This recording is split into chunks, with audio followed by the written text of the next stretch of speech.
एक दिन जब अष्टावक्र की आयु 12 वर्ष की थी और वे पितृतुल्य उद्यालक मुनि की गोद में बैठे हुए थे, उसी समय श्वेत केतु वहां आए और रोते हुए अष्टावक्र का हाथ पकड़कर उन्हें दूर खींच ले गए।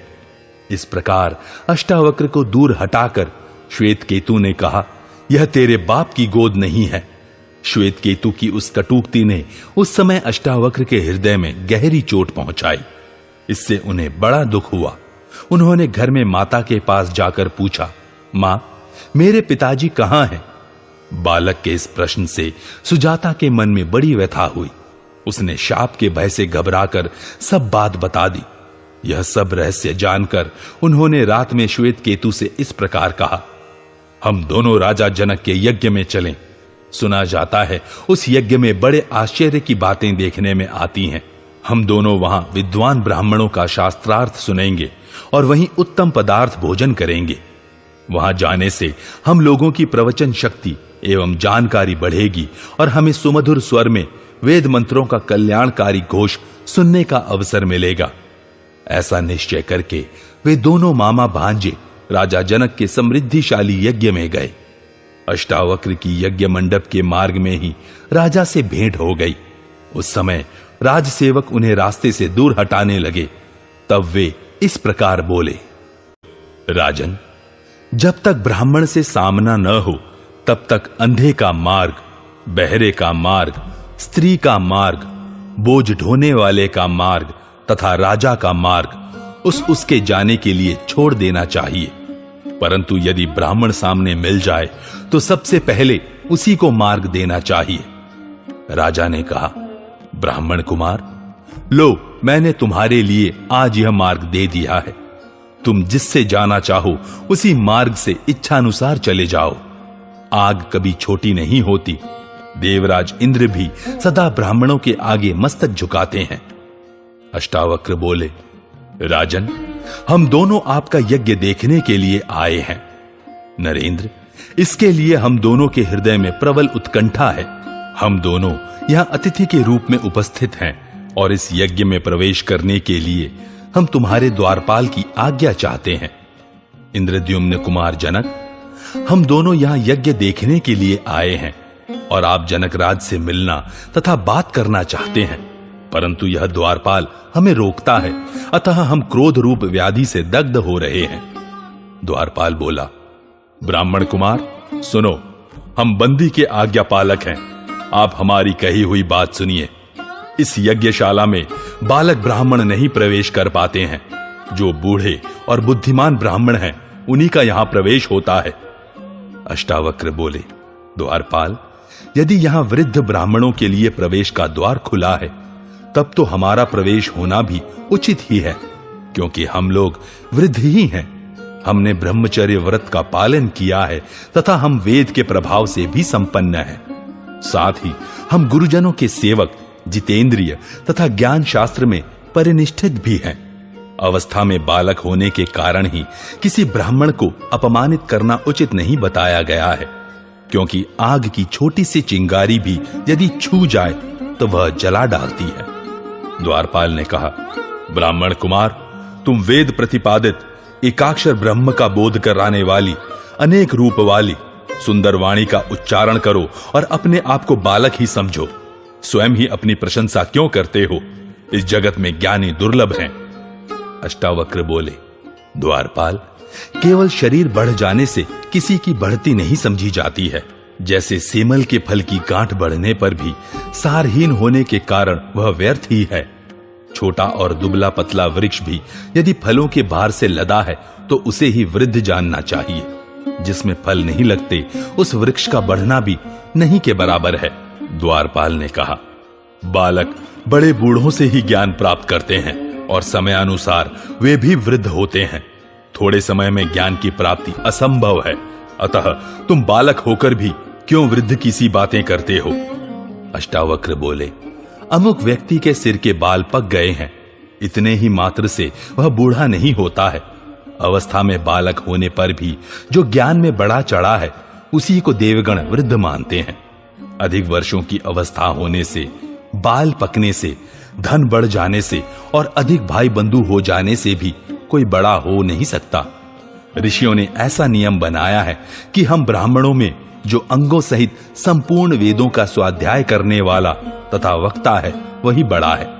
द्वारपाल, मैं राजसभा में बंदी से मिलने के लिए आया हूं। तुम कमल पुष्प की माला धारण किए हुए महाराज जनक को मेरे आगमन की सूचना दे दो। द्वारपाल, आज तुम हमें विद्वानों के साथ शास्त्रार्थ करते देखोगे, साथ ही विवाद बढ़ जाने पर बंदी को परास्त हुआ पाओगे। आज संपूर्ण सभासद चुपचाप बैठे रहें तथा राजा और उनके प्रधान पुरोहितों के साथ पूर्णतः विद्वान ब्राह्मण मेरी लघुता अथवा श्रेष्ठता को प्रत्यक्ष देखें। द्वारपाल ने कहा, जहां सुशिक्षित विद्वानों का प्रवेश होता है, उस यज्ञ मंडप में तुम जैसे 10 वर्ष के बालक का प्रवेश होना कैसे संभव है? तथापि मैं किसी उपाय से तुम्हें उसके भीतर प्रवेश कराने का उपाय करूंगा। तुम भी भीतर जाने के लिए यथोचित प्रयत्न करो। यह नरेश तुम्हारी बात सुन सकें, इतनी ही दूरी पर यज्ञ मंडप में स्थित हैं। तुम अपने शुद्ध वचनों द्वारा इनकी स्तुति करो, इससे ये प्रसन्न होकर तुम्हें प्रवेश करने की आज्ञा दे देंगे तथा तुम्हारी और भी कोई कामना हो तो वे पूरी करेंगे। अष्टावक्र बोले, राजन, आप जनक वंश के श्रेष्ठ पुरुष हैं, सम्राट हैं। आपके यहाँ सभी प्रकार के ऐश्वर्य परिपूर्ण हैं। वर्तमान समय में केवल आप ही उत्तम यज्ञ कर्मों का अनुष्ठान करने वाले हैं, अथवा पूर्व काल में एकमात्र राजा ययाति ऐसे हो चुके हैं। हमने सुना है कि आपके यहाँ बंदी नाम से प्रसिद्ध कोई विद्वान है, जो वाद विवाद के मर्म को जानने वाले कितने ही वृद्ध ब्राह्मणों को शास्त्रार्थ में हराकर वश में कर लेते हैं और फिर आप ही के दिए हुए विश्वसनीय पुरुषों द्वारा उन सबको निशंक होकर पानी में डुबवा देते हैं। मैं ब्राह्मणों के समीप यह समाचार सुनकर अद्वैत ब्रह्मक विषयम वर्णन करने के लिए यहाँ आया हूं। वे बंदी कहाँ हैं? मैं उनसे मिलकर उनके तेज को उसी प्रकार शांत कर दूंगा जैसे सूर्य ताराओं की ज्योति को विलुप्त कर देते हैं। राजा बोले, ब्राह्मण कुमार, तुम अपने विपक्षी की प्रवचन शक्ति को जाने बिना ही बंदी को जीतने की इच्छा रखते हो। जो प्रतिवादी के बल को जानते हो वे ही ऐसी बातें कह सकते हैं। वेदों का अनुशीलन करने वाले बहुत से ब्राह्मण बंदी का प्रभाव देख चुके हैं। तुम्हें इस बंदी की शक्ति का कुछ भी ज्ञान नहीं है, इसलिए उसे जीतने की इच्छा कर रहे हो। आज से पहले कितने ही विद्वान ब्राह्मण बंदी से मिले हैं और जैसे सूर्य के सामने ताराओं का प्रकाश फीका पड़ जाता है, उसी प्रकार वे बंदी के सामने हतप्रभ हो गए हैं। तात, कितने ही ज्ञानोन्मत्त ब्राह्मण बंदी को जीतने की अभिलाषा रखकर शास्त्रार्थ की घोषणा करते हुए आए हैं, किंतु उनके निकट पहुंचते ही उनका प्रभाव नष्ट हो गया है। इतना ही नहीं, वे पराजित एवं तिरस्कृत हो चुपचाप राजसभा से निकल गए हैं। फिर वे अन्य सदस्यों के साथ वार्तालाप ही कैसे कर सकते हैं? अष्टावक्र बोले, महाराज, अभी बंदी को हम जैसों के साथ शास्त्रार्थ करने का अवसर नहीं मिला है, इसीलिए वह सिंह बना हुआ है और निडर होकर बातें करता है। आज मुझसे जब उसकी भेंट होगी, उस समय वह पराजित होकर मुर्दे की भांति सो जाएगा। ठीक उसी तरह जैसे रास्ते में टूटा हुआ छकड़ा जहां का तहां पड़ा रह जाता है, उसका पहिया एक पग भी आगे नहीं बढ़ता। जो पुरुष 30 अवयव, 12 अंश, 24 पर्व और 360 अरों वाले पदार्थ को जानता है, उसके प्रयोजन को समझता है, वह उच्च कोटि का ज्ञानी है। अष्टावक्र बोले, राजन, जिसमें 12 अमावस्या और 12 पूर्णिमा रूपी 24 पर्व, ऋतु रूप 6 नाभि, मास रूप 12 अंश और दिन रूप 360 अरे हैं, वह निरंतर घूमने वाला संवत्सर रूप कालचक्र आपकी रक्षा करे। राजा ने पूछा, जो 2 घोड़ियों की भांति संयुक्त रहती है एवं जो बाज पक्षी की भांति हठात गिरने वाली है, उन दोनों के गर्भ को देवताओं में से कौन धारण करता है तथा वे दोनों किस गर्भ को उत्पन्न करती हैं? अष्टावक्र बोले, राजन, वे दोनों तुम्हारे शत्रुओं के घर पर भी कभी न गिरे। वायु जिसका सारथी है, वह मेघ रूप देव ही इन दोनों के गर्भ को धारण करने वाला है और ये दोनों उस मेघ रूप गर्भ को उत्पन्न करने वाले हैं। राजा ने पूछा, सोते समय कौन नेत्र नहीं मूंदता? जन्म लेने के बाद किस में गति नहीं होती? किसके हृदय नहीं होता और कौन वेग से बढ़ता है? अष्टावक्र बोले, मछली सोते समय भी आंख नहीं मूंदती, अंडा उत्पन्न होने पर चेष्टा नहीं करता, पत्थर के हृदय नहीं होता और नदी वेग से बढ़ती है। राजा ने कहा, ब्राह्मण, आपकी शक्ति तो देवताओं के समान है। मैं आपको मनुष्य नहीं मानता, आप बालक भी नहीं हैं। मैं तो आपको वृद्ध ही समझता हूं। वाद विवाद करने में आपके समान दूसरा कोई नहीं है। अतः आपको यज्ञ मंडप में जाने के लिए द्वार प्रदान करता हूं। यही बंदी है जिनसे आप मिलना चाहते थे। अष्टावक्र बोले, भयंकर सेनाओं से युक्त महाराज जनक, इस सभा में सब ओर से अप्रतिम प्रभावशाली राजा आकर एकत्र हुए हैं, परंतु मैं इन सब के बीच में वादियों में प्रधान बंदी को नहीं पहचान पाता हूं। यदि पहचान लूं तो अगाध जल में हंस की भांति उन्हें अवश्य पकड़ लूंगा। अपने को अतिवादी मानने वाले बंदी, तुमने पराजित हुए पंडितों को पानी में डुबवा देने का नियम कर रखा है, किंतु आज मेरे सामने तुम्हारी बोली बंद हो जाएगी। जैसे प्रलय काल के प्रज्वलित अग्नि के समीप नदियों का प्रवाह सूख जाता है, उसी प्रकार मेरे सामने आने पर तुम भी सूख जाओगे। तुम्हारी वाद शक्ति नष्ट हो जाएगी। बंदी, आज मेरे सामने स्थिर होकर बैठो। बंदी ने कहा, मुझे सोता हुआ सिंह समझकर न जगाओ, अपने जबड़ों को चाटता हुआ विषैला सर्प मानो। तुमने पैरों से ठोकर मारकर मेरे मस्तक को कुचल दिया है। अब जब तक तुम डस लिए नहीं जाते, तब तक तुम्हें छुटकारा नहीं मिल सकता। इस बात को अच्छी तरह समझ लो। जो देहधारी अत्यंत दुर्बल होकर भी अहंकारवश अपने हाथ से पर्वत पर चोट करता है, उसी के हाथ और नख विदीर्ण हो जाते हैं। उस चोट से पर्वत में घाव होता नहीं देखा जाता है।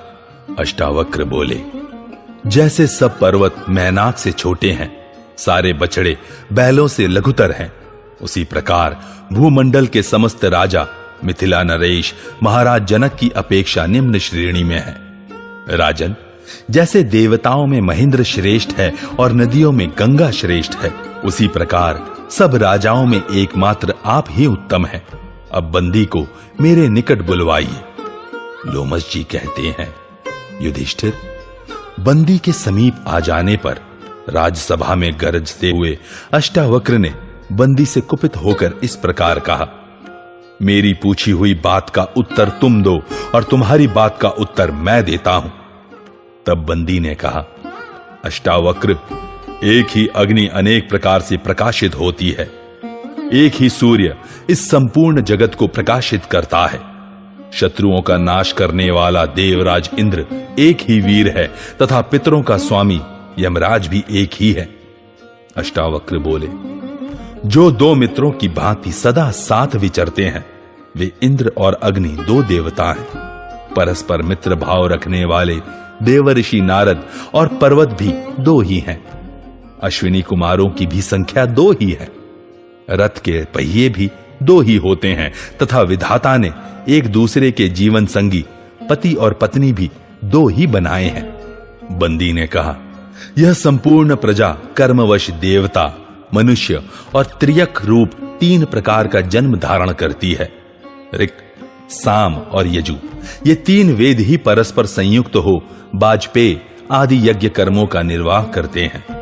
अध्वर्यु लोग भी प्रातः सवन, मध्याह्न सवन और साय सवन के भेद से तीन सवनों का ही अनुष्ठान करते हैं। कर्मानुसार प्राप्त होने वाले भोगों के लिए स्वर्ग, मृत्यु और नरक, ये लोग भी तीन ही बताए गए हैं। और मुनियों ने सूर्य, चंद्र और अग्नि रूप तीन ही प्रकार की ज्योतियां बतलाई हैं। अष्टावक्र बोले, ब्राह्मणों के लिए आश्रम चार हैं, वर्ण भी चार ही हैं जो इस यज्ञ का भार वहन करते हैं।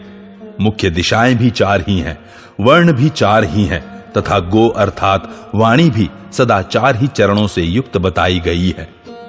बंदी ने कहा, यज्ञ की अग्नि गार्हपत्य, दक्षिणाग्नि, आहवनीय, सभ्य और आवसत्य के भेद से पांच प्रकार की कही गई है।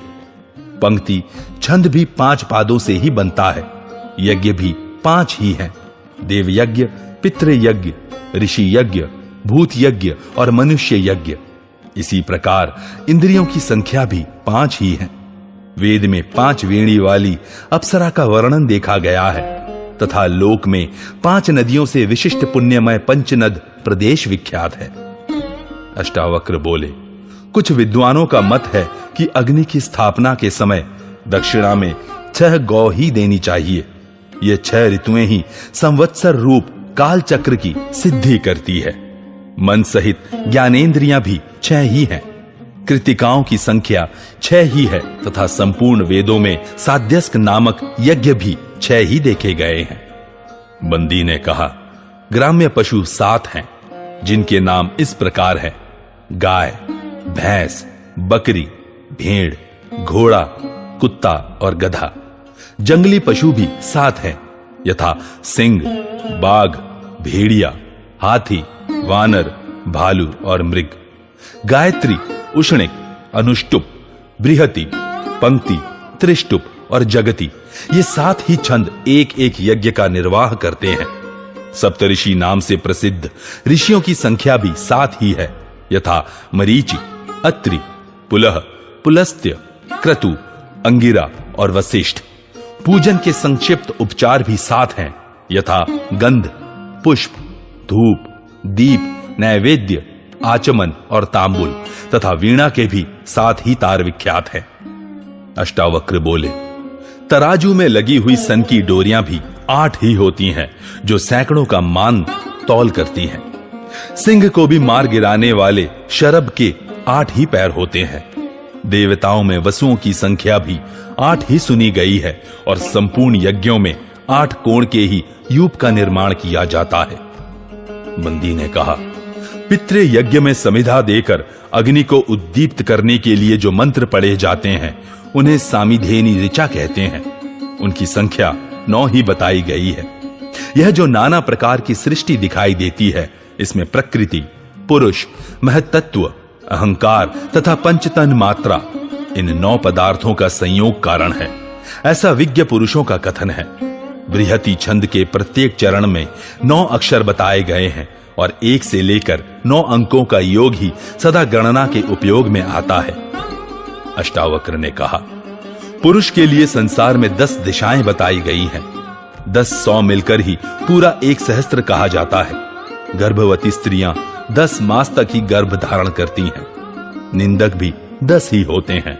शरीर की अवस्थाएं भी 10 हैं तथा पूजनीय पुरुष भी 10 ही बताए गए हैं। बंदी ने कहा, प्राणधारी पशुओं के 11 विषय बताए गए हैं। उन्हें प्रकाशित करने वाली इंद्रियां भी 11 ही हैं। यज्ञ, याग आदि में यूप भी 11 ही होते हैं। प्राणियों के विकार भी 11 हैं तथा स्वर्गीय देवताओं में जो रुद्र कहलाते हैं, उनकी संख्या भी 11 ही है। अष्टावक्र बोले, एक संवत्सर में 12 महीने बताए गए हैं। जगती छंद का प्रत्येक पाद 12 अक्षरों का होता है। प्राकृत यज्ञ 12 दिनों का माना गया है। ज्ञानी पुरुष यहां 12 आदित्यों का वर्णन करते हैं। बंदी ने कहा, त्रयोदशी तिथि उत्तम बताई गई है तथा यह पृथ्वी 13 द्वीपों से युक्त है। लोमश जी कहते हैं, इतना कहकर बंदी चुप हो गया। तब शेष आधे श्लोक की पूर्ति अष्टावक्र ने इस प्रकार की। अष्टावक्र बोले, केशी नामक दानव ने भगवान विष्णु के साथ 13 दिनों तक युद्ध किया था।